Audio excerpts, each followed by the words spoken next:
So we are studying chapter 4 of the first canto of Srimad Bhagavatam titled The Appearance of Narad Muni to Vyasdev.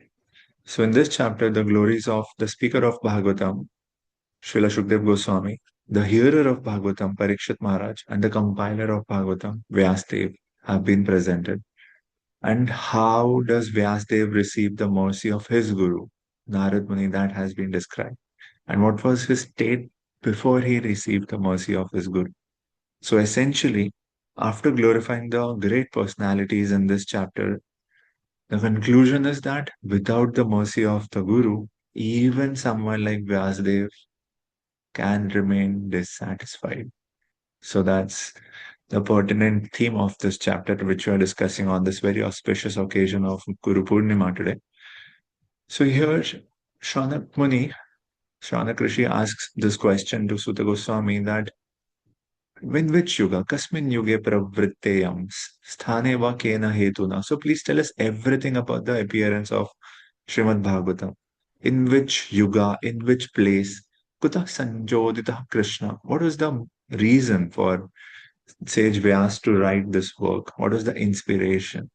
Yeah. So what inspired him to write this work?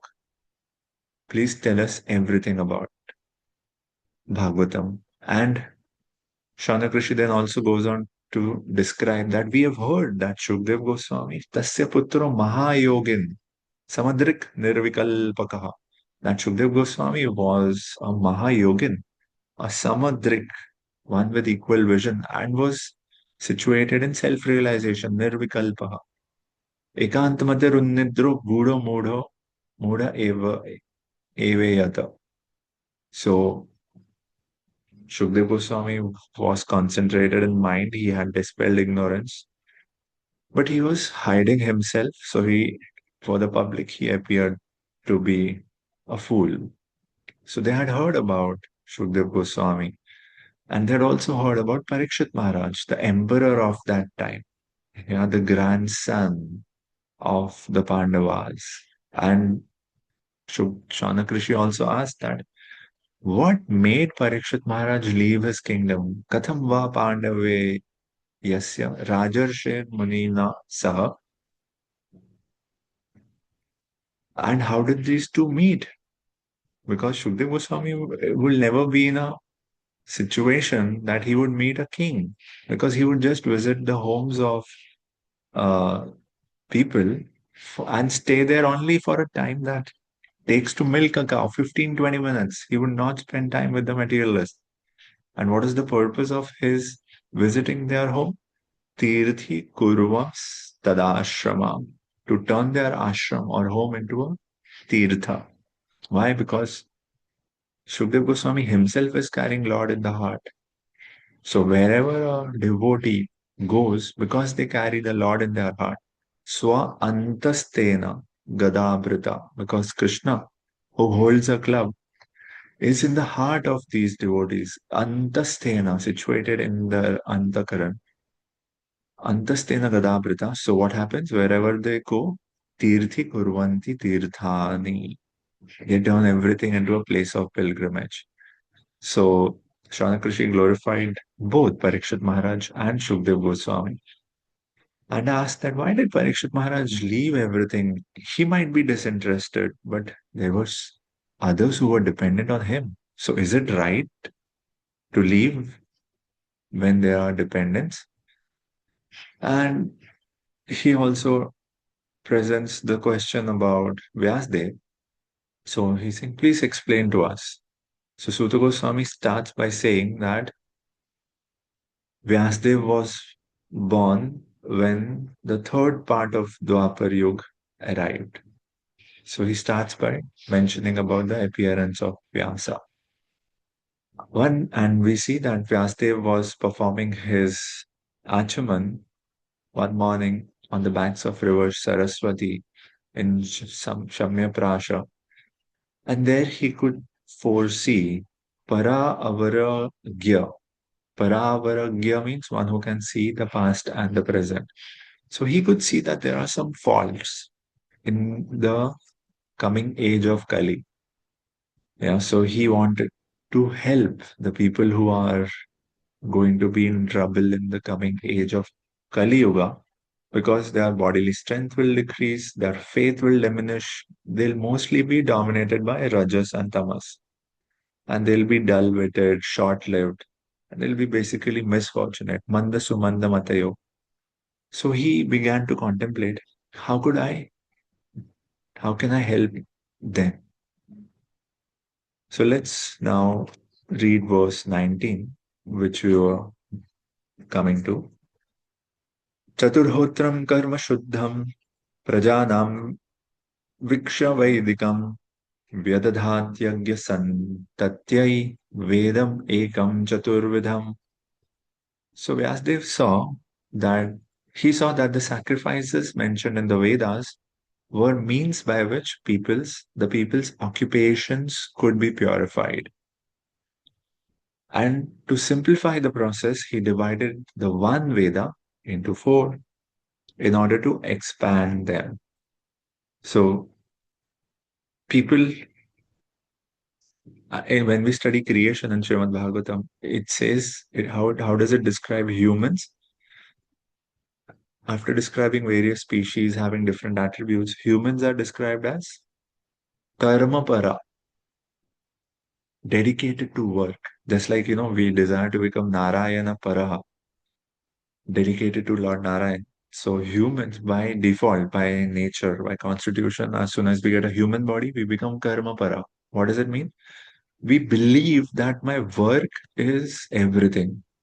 If I don't work, I'll not be able to sustain. Or work is the definition of success. Work is meaning of life.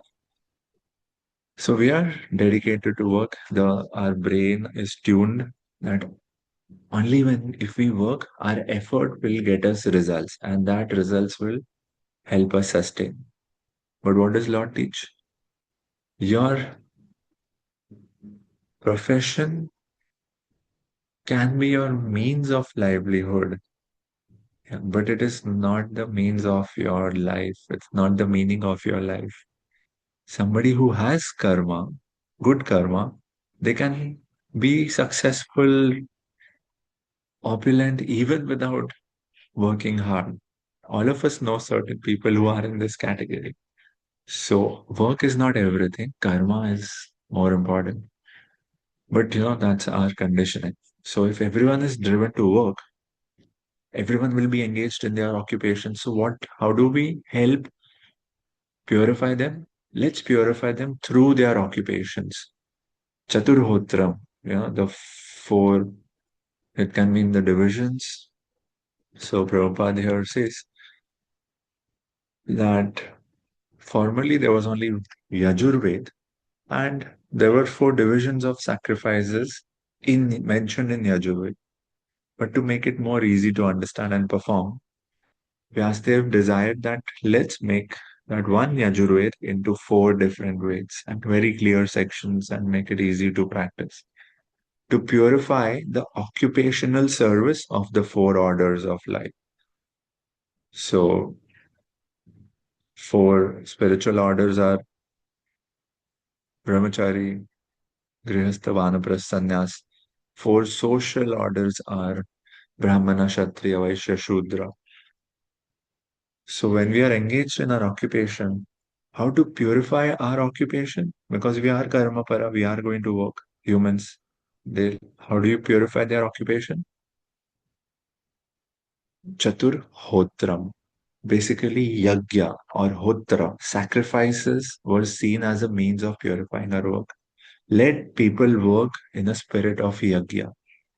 Let them perform yagya. The same thing Sri Krishna says in the third chapter of the Bhagavad Gita, that I sent forth humans and yagya.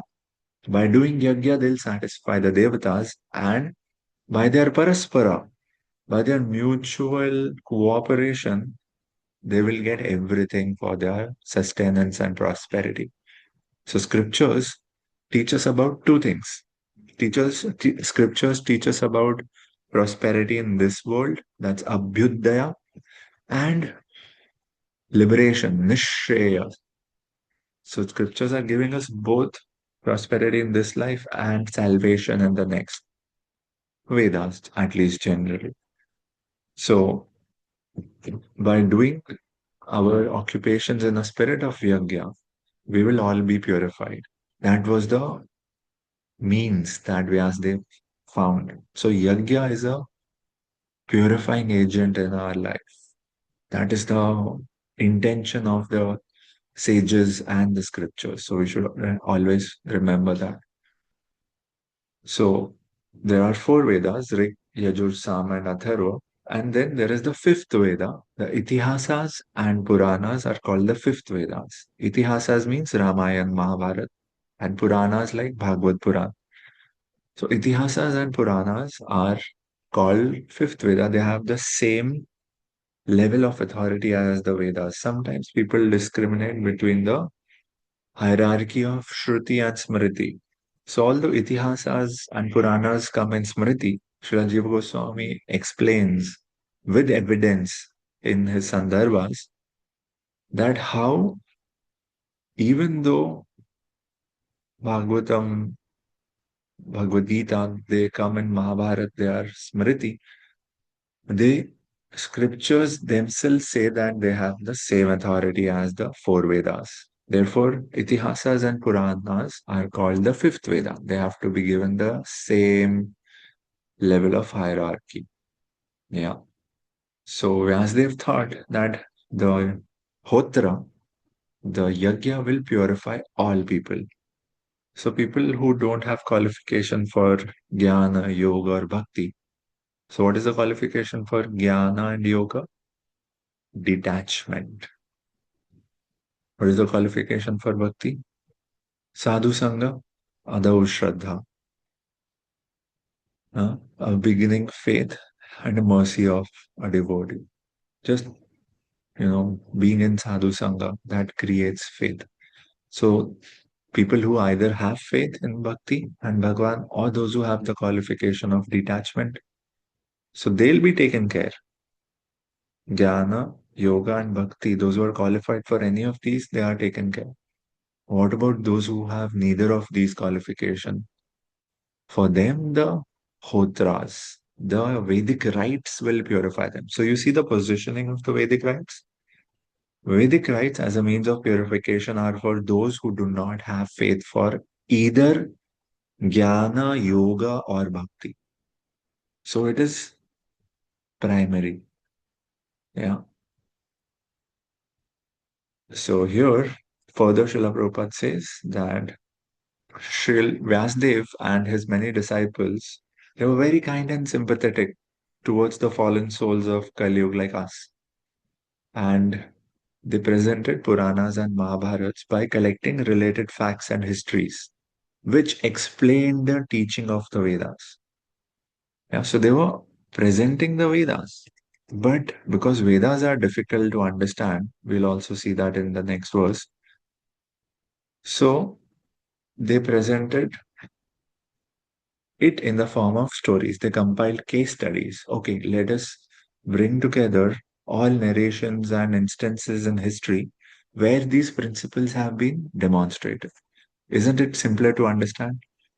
Yeah, when you read the life of a great devotee, Prahlad Maharaj, Dhruv Maharaj, then those principles become easier to understand.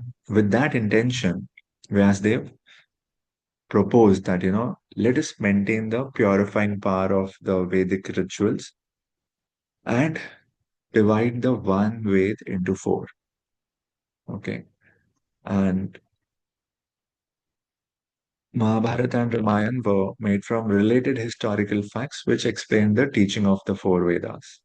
So we should never doubt the history, the authority of the Puranas and Mahabharats. They are also part and parcel of the Vedas itself. Chandogya Upanishad says Puranas and Itihasas are the fifth Ved. So this has also been ascertained by Srila Jiva Goswami. Let's look at the next verse, 28th. Rig Yajur साम अथर्वाख्या वेदश्चत्वार उद्धृताः इतिहासपुराणं च पञ्चमो वेद उच्यते. The four divisions of the original sources of knowledge, the Vedas, were made separately, but the historical facts and authentic stories mentioned in the Puranas are called the fifth Veda, just what we discussed. So, histories, itihasas, and Puranas are called the fifth Veda. And then Srila Vyasdev set to categorize the original one Ved, Yajurved, into four Veds. That comes in verse 21. तत्रार्ग्वेदधरपैलः सामगोजैमनि कविः वैशम्पायनये वैको निष्णातो यजुसाम uta. After the Vedas were divided into four, Paila Rishi became the professor of the Rig Ved, Jaimini the professor of the Samaved, and Vaishampayan alone became glorified by the Yajurved. So he categorized the one original Yajurved into these four, and he gave the responsibility of each to one of his prominent disciples. So Vedas were entrusted to different learned scholars for then further development and transmission. Atharvangira Samasid Sumantur Daruno Munihi Itihasa Purananam Pitame Romaharshanaha. So Suta Goswami is saying that Sumantu Muni Angira, who was very devotedly engaged, was entrusted with the Atharva Ved. And my father, Romaharshan, was entrusted with the Puranas and the historical records. So Angira Muni, who strictly followed the rigid principles of Atharva Ved, was made the leader of this Atharva Ved. So Vyasyan, the word Vyasyan, which comes in the next verse, let's read 23 as well. Ta etarishayo vedam swam swam vyasayan anekadha shishyai prashishyaistakshishyai vedas te shankhino bhavan. All these learned scholars, in their turn, rendered their interested Vedas unto their many disciples, grand disciples, and great grand disciples. So, this is Parampara. And thus, the respective branches of the followers of the Vedas came into being. So, that's how we now know that, oh, this is a member of this Veda, this school of Veda. So, the original source of all knowledge are the Vedas. Yeah, there are no branches of knowledge even today. And Prabhupada says either mundane or transcendental. All branches of knowledge necessarily belong to the Vedas. They have simply been developed as different branches. So we've discussed when we were discussing the first chapter, everything, there's no original wisdom. Everything is a remnants of the teachings of Vyasadev. Vyasotishtam Jagat Sarvam. Yeah.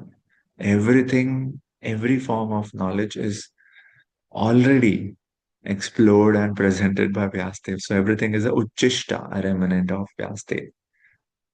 So these were originally rendered by the great respectable and learned professors. They were basically broken down into different branches. How engineering has different branches. It is all engineering, it's just one. But to make it systematic so that people can understand it, it'll help students learn better. So there are different branches: computer, mechanical, electrical, civil. So are they different? No, all of them are engineering. They are the same science of understanding how stuff works, but it's categorized and there are different departments and there are different heads of departments. Exactly that's what happened with the four Vedas. So they were broken into different branches by different disciplic successions, and now all of them have been distributed all over the world. So Vyasochistam Jagat Sarvam. No one can claim any independent knowledge beyond the Vedas. So Vedas, Upavedas will have any knowledge that anyone claims to be theirs. You can trace it to the Vedas necessarily. Okay. So this is what was Vyasdev's work for the welfare of humanity, especially for the people of Kali, where, in Kali Yuga, things deteriorate, and we see that virtues have deteriorated in Kali Yuga. In Satyug, there were four virtues. Satya, Daya, Tapas, Shaucha.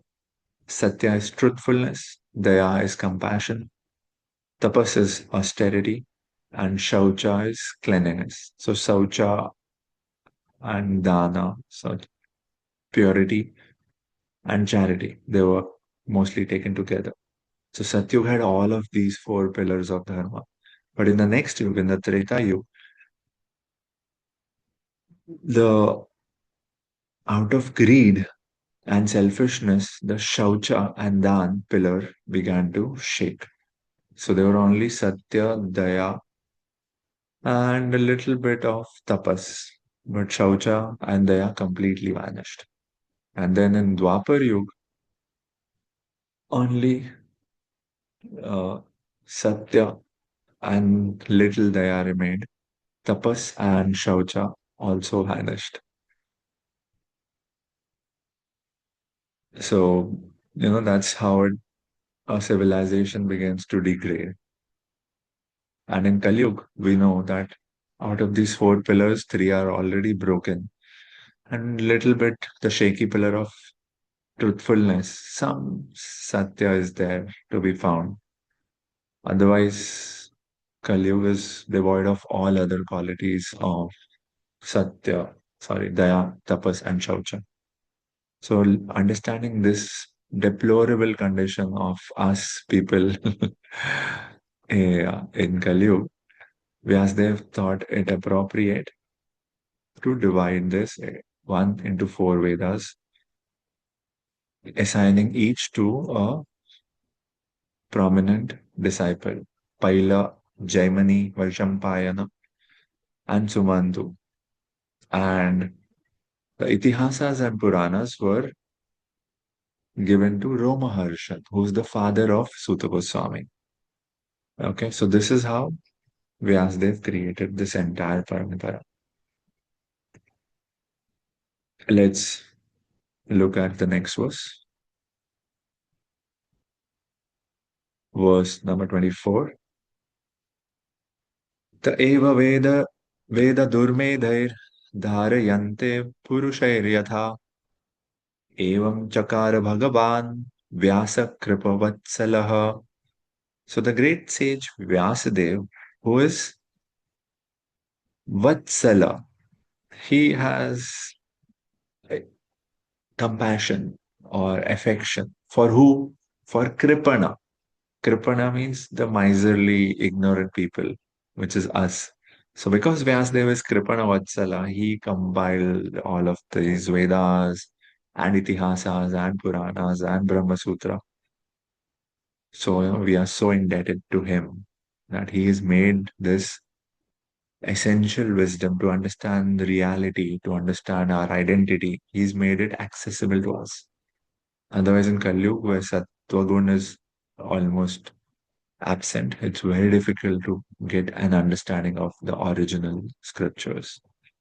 So, thus, the great sage Vyasdev, who's very kind to the ignorant masses, edited the Vedas so they might be assimilated by less intellectual men. So, because as we saw in Kali Yuga, memory, resilience, bodily strength, remembrance, everything is going to dwindle. So, this was the reason he sought to divide and elaborate and expand and explain the original meaning of the Vedas. The Veda is one, Ved is one, and the reasons for its division are explained. So, Ved is such, original Ved is such that it cannot be understood by any ordinary person. So we know in Vedic culture there was a qualification required to study the Vedas. It was said that Shudras cannot study the Vedas. So Prabhupada addresses that controversy very beautifully in this purport. He says that there is a stricture, which means a Vedic rule, that no one who is not a Brahmana should, a qualified Brahmana, they should not try to learn the Vedas. So Prabhupada says it was interpreted wrongly.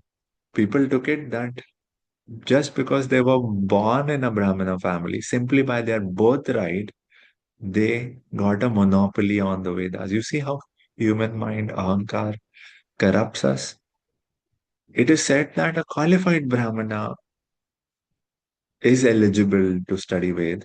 They twisted its meaning to make it a heredity, a birthright issue, that only somebody who is born in a Brahmin family, only they can study the Vedas. That was not the meaning. Yeah. And one section of society misunderstood it. They thought they presented it to be a birthright of the people born in Brahmana families. And the other section of society took it as an offense and called it out as injustice. That, oh, this means other classes cannot study Vedas, you are discriminating. So just because we are not taken birth in Brahmana family, we cannot study. Prabhupada says, but both of them are misguided. It is not a problem about, it was not about birth in Brahmana family, and it was definitely not about discrimination of castes. It was about the sattva gun required to understand the Veda. Vedas are very difficult subject matter to understand. Even Brahmaji had to be explained the meaning of the Vedas by Lord himself. Then he studied it 3 times. Then he came to the understanding. So if Brahmaji has to do that, what to speak of us, refused products of Kali Yuga. So all of that controversy is very misdirected. It is not, aligned to what the Vedas, what the scriptures are originally trying to say. So the real problem is not birth in Brahmana family. The real problem is lack of sattva gun. So in Kali Yuga, there is hardly any sattva gun. Everyone is absorbed in rajo and tamo. So those who are absorbed in rajo and tamo, they cannot understand Bhagwan.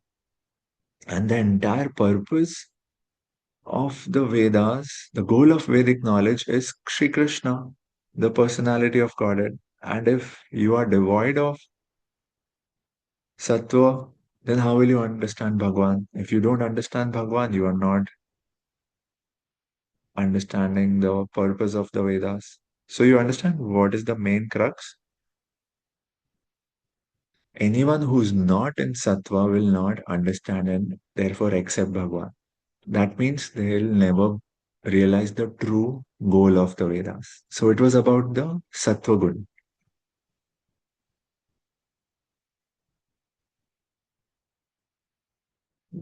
Yeah. So Sri Vyasdev was so kind and compassionate that he thought, okay, people will not be in sattva gun and they'll also have weak intelligence. Let me make it simpler for them to understand. So with that intention, he divided it into Prabhuji, different sections. Yes. sorry, just wanted to check that here we're talking about Sattva Gun, right? We're not talking about Shuddha Sattva, no? No. Not Shuddha Sattva yet. You remember Okay. we discussed in the first 3 chapters that to understand spiritual subject matters, we it's Sattvagun is favorable. Yeah. Sattvagun is a favorable entry door to bhakti. So only when you are in Sattvagun can you appreciate these principles. Otherwise, Tamo and Rajogun make it very difficult to go beyond the mind and the ego. So it becomes impossible to accept Bhagavan. That's the idea. Okay. So Okay. So right now we're Sattvagun is talking just Sattva Gun. yes. Okay. Okay. Okay. But that Sattvagun is a doorway to Shuddha Sattva also. Ultimately, we have to be on the Shuddha Sattva platform, right? Correct. Correct. Okay. Okay. Thank you. Okay. Yes, Prabhu. Yes, Prabhuji. Prabhuji, actually, this question is just I'm not 100% sure if it's the right platform, but the reason is that this particular discussion, Prabhuji, I was observing that there is some discourse going on now in public circles even more prominently because of certain persons Mm-hmm. advocating for Sanatan Dharma who are making arguments against this. So I was just wondering if we can discuss what should be the counter arguments for that. For example, they say one thing is that if the person didn't have sufficient sattva gun, why would he be given birth in a Brahmin family itself? So in that sense, they say that birth has its importance because only if you have sattva you will get. Otherwise, that birth the you get your next body according to a certain Correct. like that. So that is one thing that they say, and another thing they say is that to actually recite the Vedas, you need training from childhood. It's not like, especially to have the right meter, right pronunciation, all those things, and that Correct. is possible only if you are born in a Brahmin family, trained like that. At a later stage, you can't, recite the Vedas, and probably for chandas that might be true also. So how do we understand? Yeah. Right. Yes, Prabhu. I acknowledge that there is this confusion, but what is really being presented here is that the greater question is one of training, one of samskaras. So you will see that the point Prabhupada is making here is we need to have qualification to understand this. So yes, birth has its role.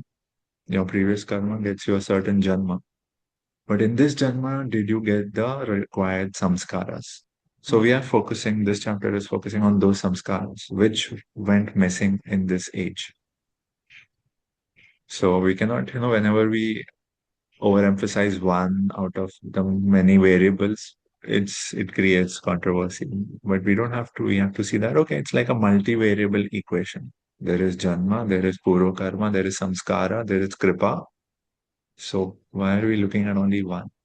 Mhm. And as far as you said about, reciting Vedas, so even at the beginning of this chapter, it was said, Suta Goswami, you are an expert in all except those parts, the chandas which require metric recitation. So there itself, Prabhupada clarified about the priests and the philosophers.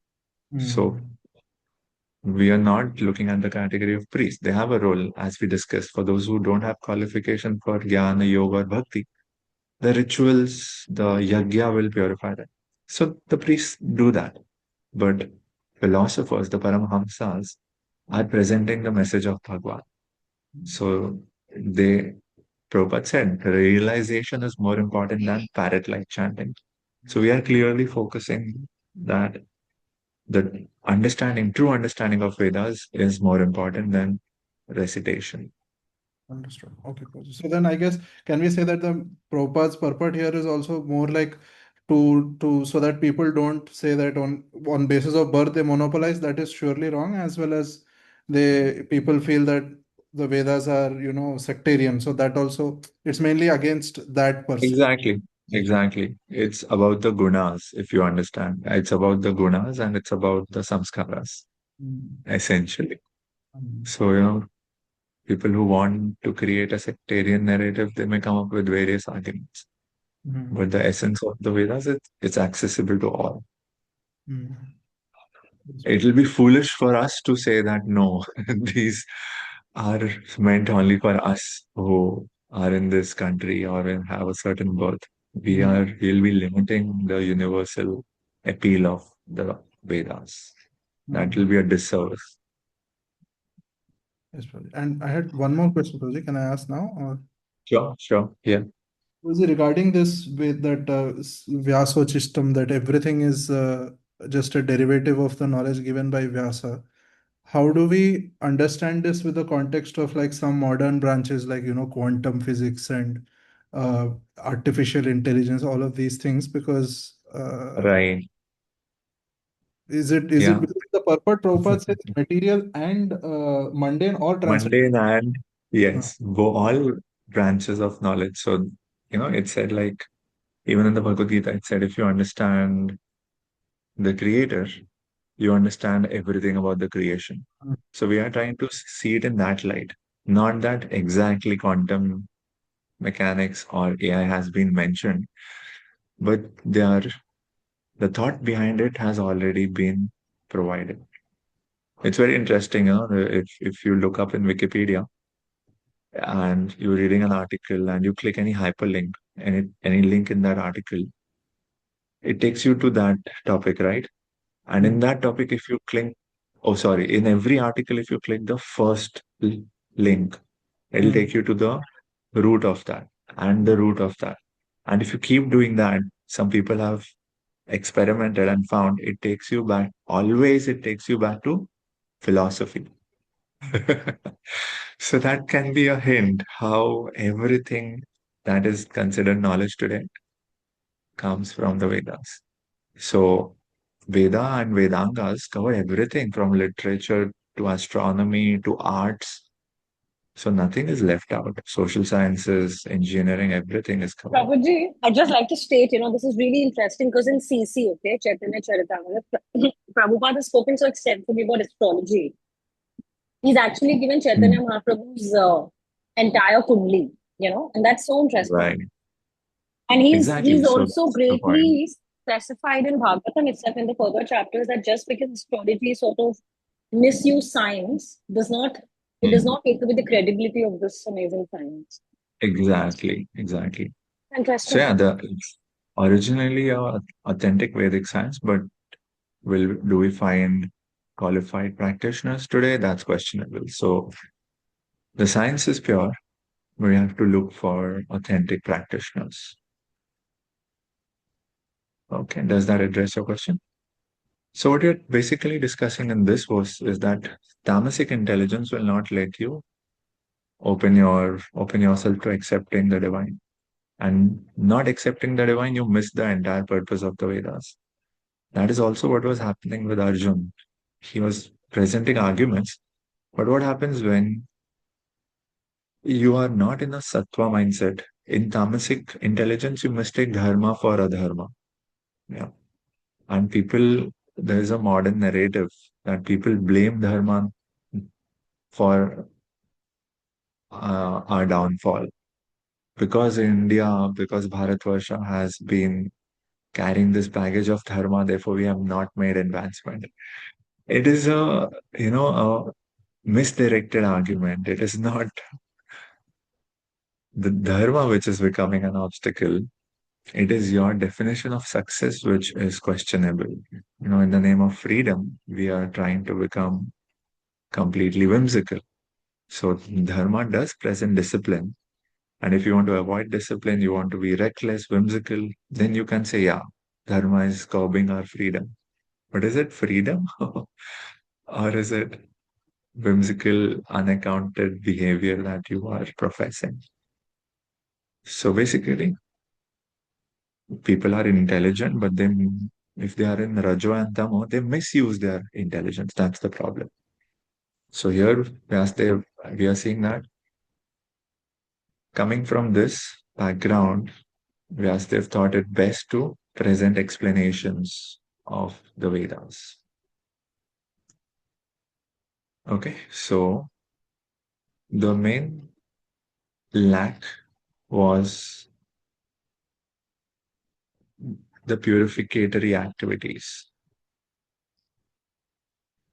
Did we read the entire purport?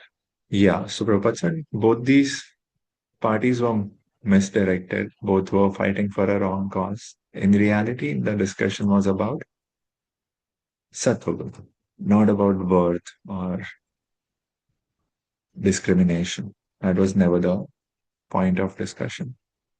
This personality, the Supreme Personality of Godhead Krishna, is very rarely understood by those who are in the modes of passion and ignorance, which is the case in Kali Yuga.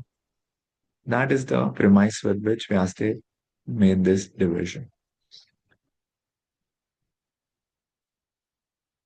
The next verse explains 25. Sri Shudra Duja Bandhunam Traina Shruti Gochara कर्म श्रेयसि मूढ़ानां श्रेय एव भवेद् इह इति भारतम् आख्यानं कृपया मुनिना कृतम्. Out of compassion, the great sage thought it wise that this would enable men to achieve the ultimate goal of life. Thus, he compiled the great historical narration called the Mahabharata for women laborers and friends of the twice born. So, what we are discussing is absence of sattva and lack of samskaras. So, in Vedic culture, originally, in its purest form, there were Shodashaka samskaras, 16 samskaras, beginning from even before conception of a child, Garbhadan samskar and Jata karma, Annaprashana, Vidyarambha, Upanayana, Vivaha samskar, and finally Antyeshti. So, these are not being followed today. The point in these samskaras are that they are called rites of passage. They're not just some ritual that you have to go to a temple and complete, call a priest for that. They indicate that you are transitioning from one phase of life to another. Vidyarambha, now you will begin study. Or Vivaha, now you'll move to a new household, you will enter a new world. So whenever there is a shift in a person's life, psychologically, socially, these samskaras are meant to help us transition smoothly with the idea of that we understand what's happening, we are conscious of the transition, we are supported in the transition, and we are able to achieve the goal of that transition also. Okay. So in the purport, Prabhupada says, just being born in Brahmana, Kshatriya, or Vaishya family doesn't qualify you as a Brahmana, Kshatriya, or Vaishya. What is required is the purificatory achievements. If no purificatory achievements, then birth alone does not make you a Brahmana, Kshatriya, or Vaishya automatically. Birth just makes you a Shudra.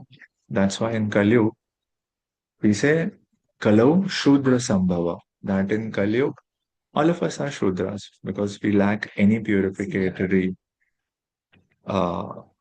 purificatory samskaras.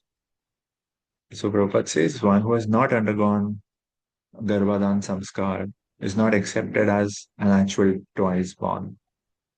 So there are these samskaras which lead us to development spiritually, and that will qualify us to be known as a Brahmana, Kshatriya, or Vaishya.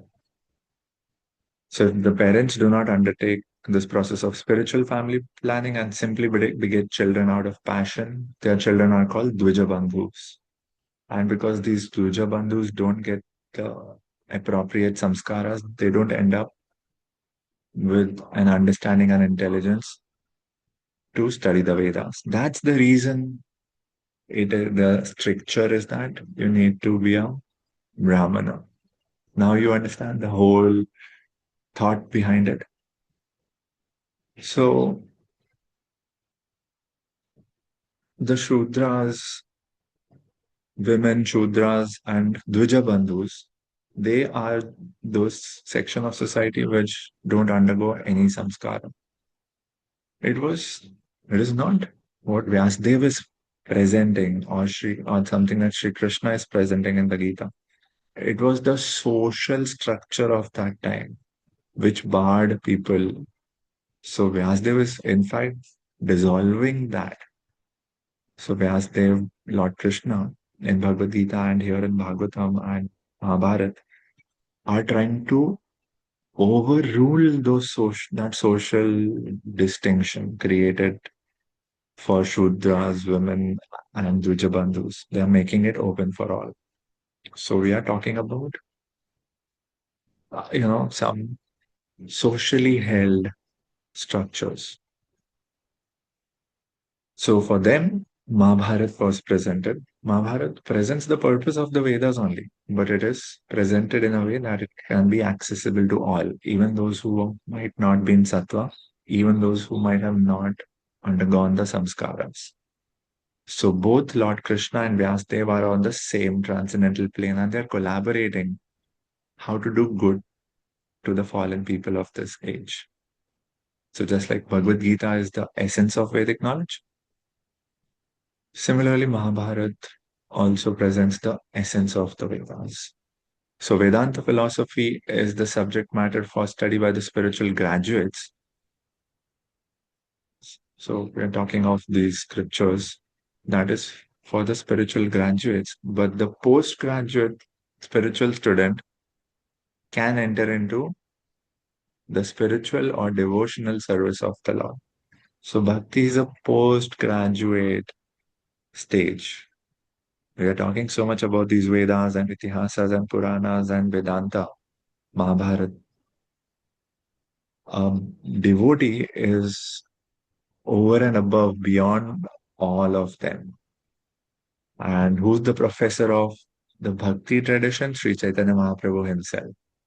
So, when we claim that practicing bhakti means one already has surpassed the requirements of study, austerity, penance, that comes because we have a professor like Sri Chaitanya Mahaprabhu, on whose credibility we are practicing and claiming, because he taught this exactly, that the science of devotional service is the highest dharma, prema pumartho mahan. And persons who are empowered by him, that is by Sri Chaitanya Mahaprabhu, they can initiate others in the transcendental loving service of the Lord. So this is how Srila Prabhupada beautifully presents this. Yeah, let's look at this. It's presented here that the Shrutis were inaccessible to certain demographics, which were a social idea. And Vyasdev presented the Itihasa and Puran for those social demographics. The idea was they are going to get the same benefit because these Itihasas and Puranas will deliver the understanding and goal of the Vedas itself, but not by philosophy, but in the form of stories. So the exact same goals of the Vedas. What are the goal of Vedas? Dharma, Artha, Kama, Moksha.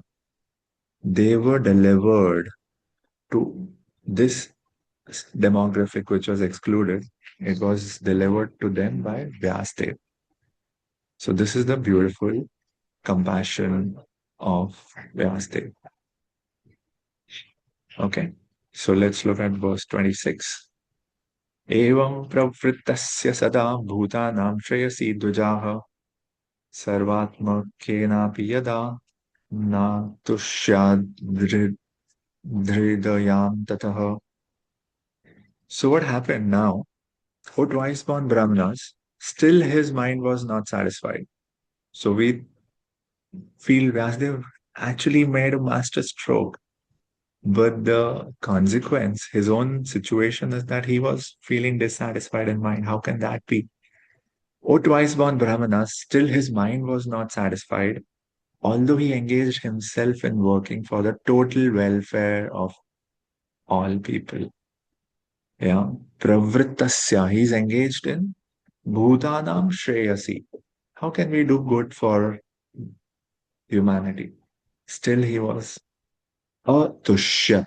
He was dissatisfied. So Prabhupada very beautifully brings up. Sri Vyasdev was not satisfied with himself, although he had prepared literatures of Vedic value for the all-round welfare of the general mass of people. He's trying to deliver the world, but he himself is dissatisfied. It was expected that this compassionate activity would satisfy him, but it didn't. That is the tragedy, where this chapter becomes, now it takes a shift. Na, let's read the next verse, 27. Nati prasidat धृदयः सरस्वत्यास्तटे शुचौ vitarkayan viviktastha idam chovacha dharmavit. Thus the sage, being dissatisfied at heart, at once began to reflect. Why? Because he knew the essence of religion. And he said within himself, Na ati prasidat. He was not very much satisfied. Hridaya. So, do you relate to this? Sometimes you might achieve something that might be seen as success in the eyes of the world, but in your heart you feel dissatisfied. What went wrong? Why am I not feeling happy? Na ati prasidat hridaya. That was the situation of Sri Vyasdev.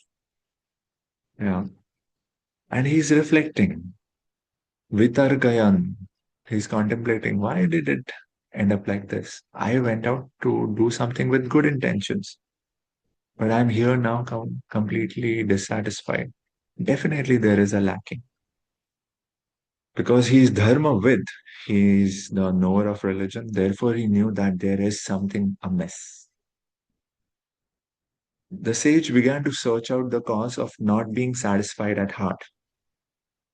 And Prabhupada beautifully writes, perfection is never attained until one is satisfied at heart. You might do whatever, but if there is no satisfaction of the heart, that is not perfection. And that satisfaction of heart has to be searched out beyond matter. Where our current modern civilization is finding a pinprick in society that something is amiss, something is missing. I have everything, but I'm not satisfied. So, where have to we look for that satisfaction? Beyond matter. This is the mistake we are doing. Yeah. I mean, the scriptures so beautifully and clearly pointed out. Here, this is your problem. Fix it. So here, in the next verse, verses 28 and 29, Vyasdev is contemplating. He is vitarkayan, considering. What is he considering? Dhritavrtena himaya chandamsi guravo agya manita nirvyalikena घृतं चानुशासनं भारतव्यापदेशेन हि आमनायार्थश्च प्रदर्शितः दर्शयते यत्र धर्मादिस्त्रीशूद्रादिभिरपि उत. I have, under strict disciplinary vows, unpretentiously studied the Vedas. Strict disciplinary vows. Dridavratena. I followed the regimen. I did it with a pure heart. Nirvyalika. Nirvyalika means no duplicity. Not that I'm studying Vedas to become a scholar and be proud. I did it with sincerity, without duplicity. I worship the Vedas, the spiritual masters, and the altar of sacrifice. Chandamsi, Guru, Agnayaha. This is, the method of worshipping Agni also. I have also abided by the rulings and have shown the import of the disciplic succession through the explanation of the Mahabharata, by which even women, Shudras, and others, friends of the twice born Dvijabandhus, can see the path of religion. So I thought I understood the essence and I could strategically present the essence for all humanity, even to those demographics which were excluded. So I thought I have done a great job. Yeah, I have helped Parampara continue to have helped the transmission of authentic knowledge to be sustainable. Amnaya Artha. Amnaya means the knowledge received through disciplic succession, Apurusheya knowledge. I have served the purpose of parampara. Amnaya Artha. उनका interest serve किया मैंने परंपरा का. I properly explained, yeah, pradarshitaha, what is necessary, dharma adihi. So those who were disqualified, that demographic, how can they understand or see the path of religion? Drishyate dharma adi. For them to drishyate dharma, I have pradarshita Mahabharata. Bharata. Still I am unsatisfied. I have checked all boxes. So here Prabhupada says, why is there a eligibility to study Vedas? No, you can read the Vedas, you can get the language and the word of the Vedas, but without undergoing a strict disciplinary vow and without a disciplic succession, parampara, one cannot understand the import of the Vedas. Import is the bhavarth, not the shabdarth alone. Words, there are numerous scholars who understand the words, but bhavarth is the import, the realization, something that you can apply and transform your life. That is not available without vrata and parampara. And we have to worship the Vedas, the gurus, and the sacrificial fire. So all these intricacies of Vedic knowledge are presented in Mahabharata for the understanding of these demographic which was excluded, Duja Bandhus, Striya, and Shudra. So therefore, Prabhupada goes to the extent of saying that in this age, the Mahabharata is more essential than the original Vedas. Interesting. So Vyasdev is thinking that I have done all of this. Why am I still feeling dissatisfied? Tatapi bata me dahiyo hi atma chaivatmana vibhuhu asampanna ivabhati brahma varchasya sattamaha. I am feeling incomplete, though I myself am fully equipped with everything required by the Vedas. So I have everything that the Vedas present as Vedic achievements. All those awards and medals are on my table. Purification of the living being submerged in matter is made possible by prescribed activities. Going back to yajna, hotram, the yajna, the sacrificial element in our occupation is the purifying agent. But is that everything? Is Varnashram the highest understanding? No. The ultimate achievement is different. Yeah. Varnashram can bring us to Sattva Gun, but the purpose is from there to realize God. Unless we attain that ultimate achievement of understanding Bhagwan, the living being, even though fully equipped, as equipped as Vyasdev, cannot be situated in the transcendentally normal stage. Transcendentally normal stage means Satchidanand, satisfaction is there, deep satisfaction and bliss. So one who has not achieved the ultimate understanding of Bhagwan and Bhakti, they cannot be situated in that situation of transcendence. Srila Vyasdev appeared to have lost the clue and therefore felt dissatisfaction. Yeah, so he is doing everything with good intentions, but he's ending up with dissatisfaction. Yeah, strict vows, massive literary welfare work, flawless adherence to Vedic rules, but still it is ending up with deep internal dissatisfaction. So the question is, if altruism cannot satisfy the soul, if discipline cannot satisfy the soul, what can?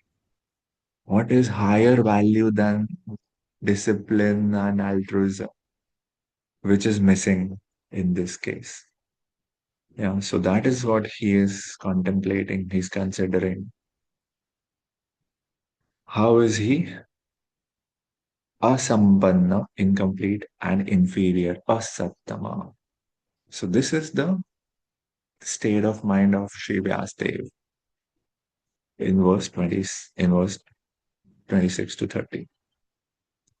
Let's look at verse 31. Kimva bhagavata dharma na prayena nirupitaha priya paramahamsanam Atta eva hi achyuta priyaha. Here is the clue. This may be because I did not specifically point out the devotional service of the Lord, which is dear both to the perfect beings and to the infallible Lord. Paramahamsanam, the perfected beings, and Achyuta, what is dear to both of them? Bhagavad Dharma. Bhagavad Dharma means dharma of serving Bhagwan or serving Bhaktas, which is our beyond, Varnashram Dharma is Bhagavad Dharma. Bhakti. Bhagavad Dharma is Bhakti only. So because I did not specifically and repeatedly, I did not emphasize Bhakti, that may be the cause of my dissatisfaction. So he is considering, and because he's the knower of Dharma, he could pinpoint the root cause of his own satisfaction. Yeah. This was felt for the why? Because the normal condition of a living being is to be a bhakta. Jivara swarup hoy Krishnera nityadas. So if you don't present the swarup and you present dharma, artha, kam, moksha, but the person is not situated in swarupa, how can they be happy?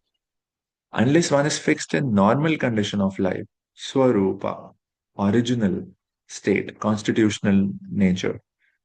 Unless we are in that state, neither the Lord nor the living entities can become fully satisfied, neither Paramahamsas nor Achyuta. This defect was felt by him when Narad Muni, his spiritual master, reached him. So this is the point of entrance of Guru. Just as Lord Krishna assumes the role of a guru for Arjun, only in chapter 2 of the Bhagavad Gita, when Arjun surrenders, he says, my reasoning was misuse of intelligence. I am actually unable to solve my own problem.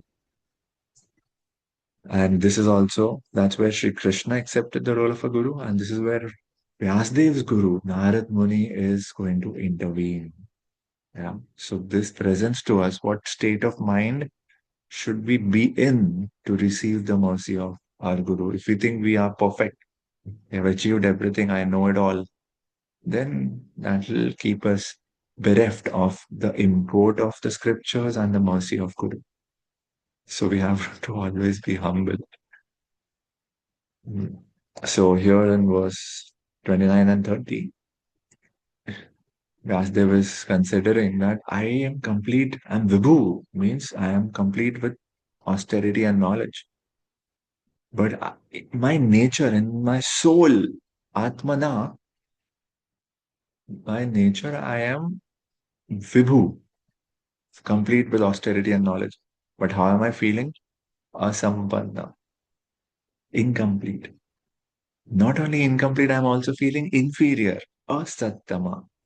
So how is it happening? Even though I am endowed with the blessings and powers which result from hearing and studying the Vedas, still I'm feeling asampanna and asattama, incomplete and inferior. This is Vyasdev saying this. Yeah.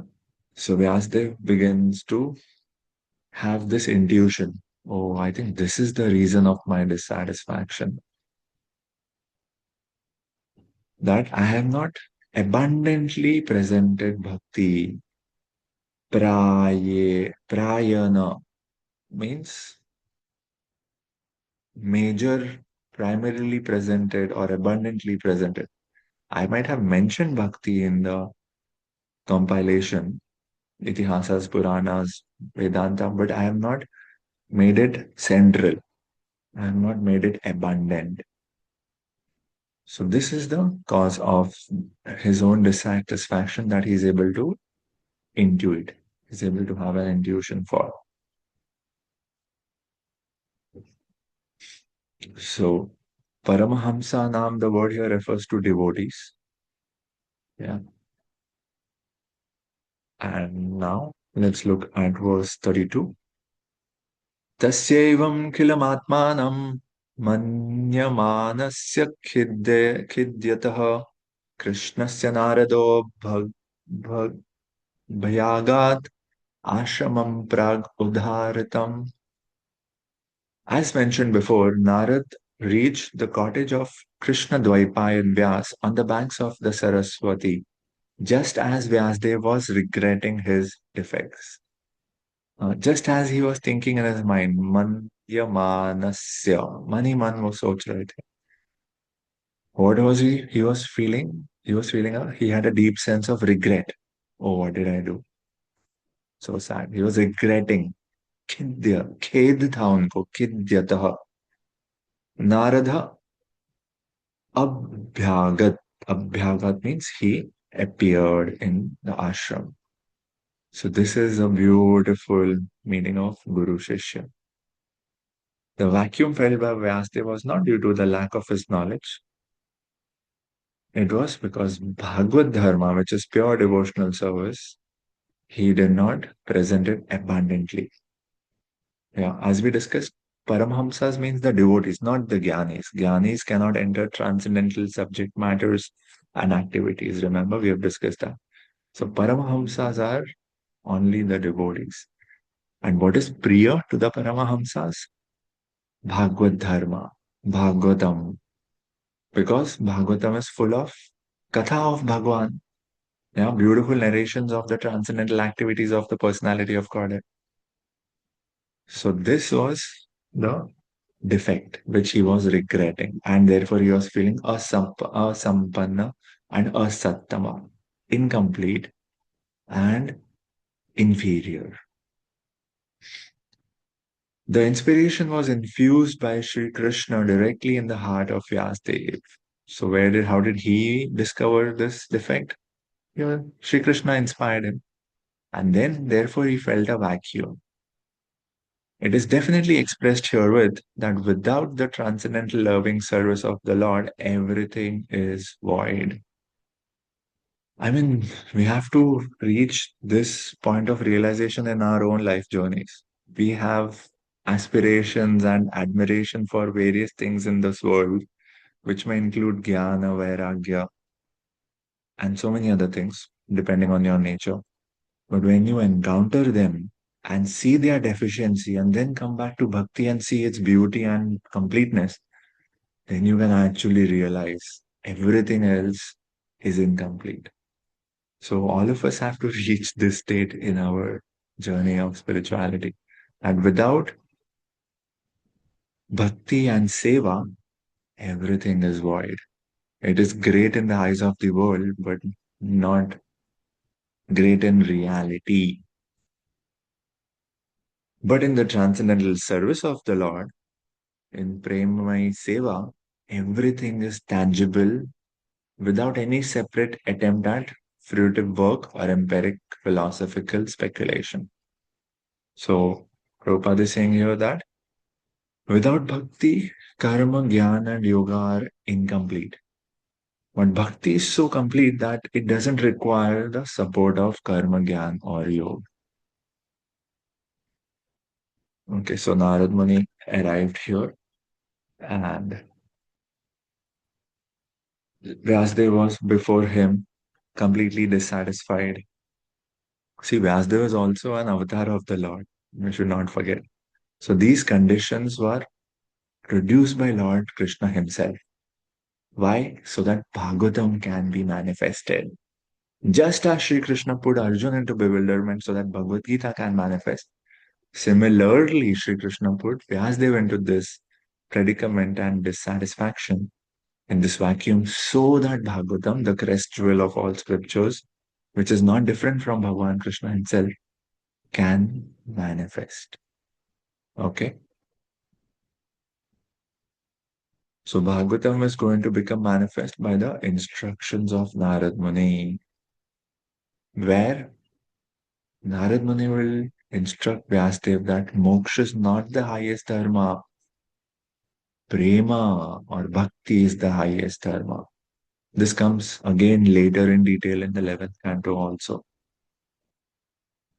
and in different places in Srimad Bhagavatam. Also, we'll study that later.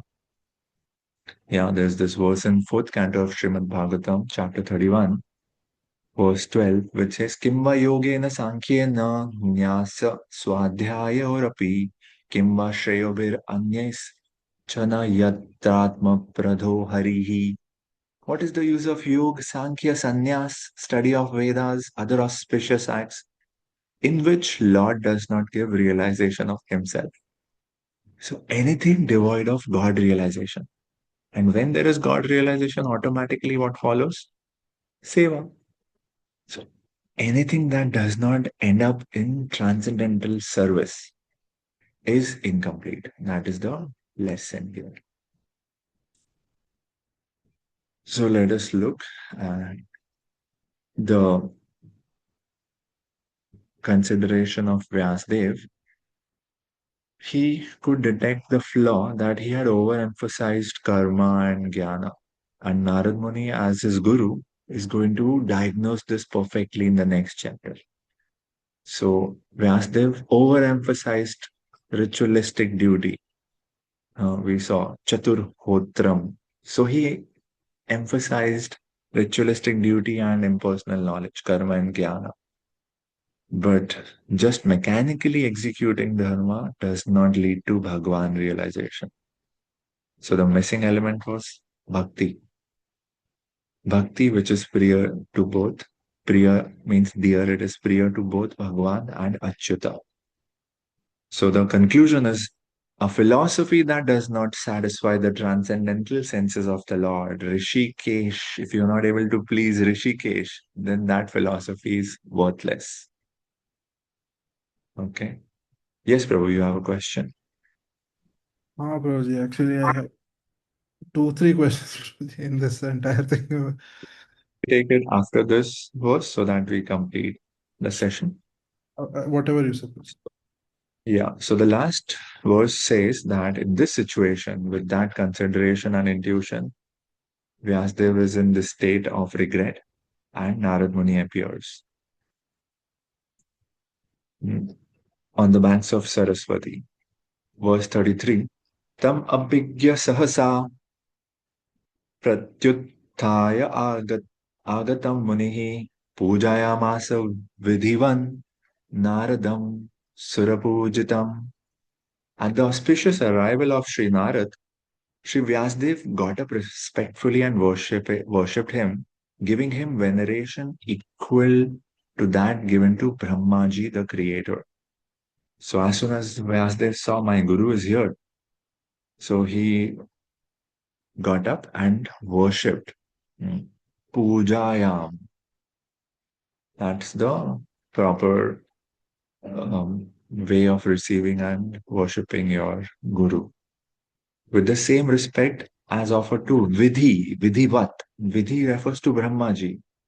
Yeah, we call him Vidhi, the maker of everyone's destiny. So Vidhi means Brahma, the first created living entity, living being. He's the original student of the Vedas. How? Because he received the Vedas from Lord Krishna himself. Lord Krishna explained it to him so that he could completely understand them. And then he also became the professor of the Vedas. He taught it to Narad Muni, who became the second Acharya in the line of disciplic succession. So Sri Krishna, Brahmaji, Narad Muni, Vyasdev.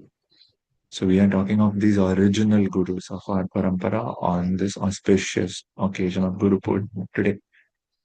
So because Narad Muni is also a representative of Brahma in parampara, we represent the original Acharya, therefore he is respected exactly like Brahma. Yeah. So all successive disciples in the chain are also equally respected as representatives of the original spiritual master. Because in a parampara, nobody is, independent. Everyone is representing the previous acharyas. So therefore, they are accorded the same respect as the original spiritual masters. So this is how this chapter concludes. Yeah, and let's look at this. How on the arrival of his guru, Narad Muni, Vyasdev immediately stands and worships him as if he were Brahma, Vidhivat. So, being an avatar of Lord himself, it was impossible for Vyasdev to be bewildered.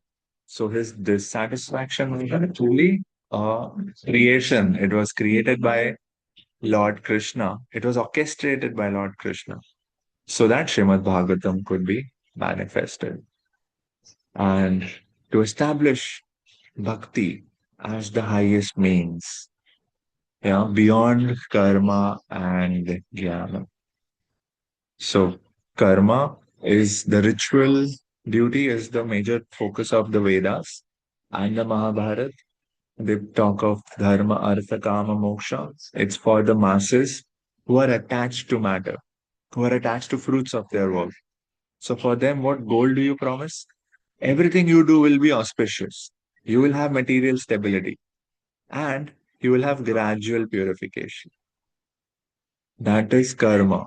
In Gyan or Yoga, it is for the ascetics who are not so much attached to material outcomes or material fruits.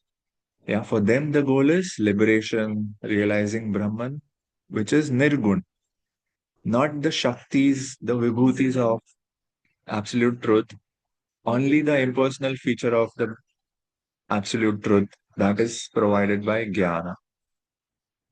And Bhakti is for the Paramahamsas. Bhakti, goal of Bhakti is neither Abhyudaya, prosperity in this world, nor is it just liberation, Nishreyaha. It is Krishnera Priti, satisfying the senses of Krishna. That is the goal of Bhakti. So you see how these different paths lead to different destinations and where Vyasadeva was lacking. So now to present Bhakti, Narad Muni is going to instruct him how to do it rightly. That will be the subject matter of chapter 5. So this is a beautiful study of the mind of Vyasadeva and the mercy of his guru, Narad Muni.